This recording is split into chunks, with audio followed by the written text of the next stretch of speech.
మన జీవితం కూడా అంతే. కొత్తగా జన్మించడం అంటే అడ్జస్ట్మెంట్ అవటం నేర్చుకోవాలి. దేవునికి స్తోత్రం కలుగునుగా. ఒక స్త్రీ పెళ్లి చేసుకుంది అంటే ఏమవ్వాలంటే, నిజం చెప్పండి, ఇప్పుడు ఒక స్త్రీ పెళ్లి చేసుకుంటే ఏం చేయాలి?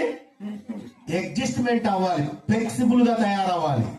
అడ్జస్ట్మెంట్ అవ్వకపోతే మా అమ్మగారింట్లో జరిగినట్టుగానే మా అత్తగారింట్లో కూడా జరగాలి అనుకుంటే అవుదా?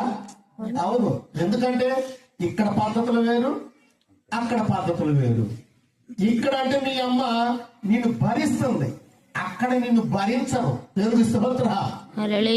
ఇక్కడ మీ అమ్మ నిన్ను భరిస్తుంది, ఎందుకంటే కళ్ళ కడుపు కాబట్టి.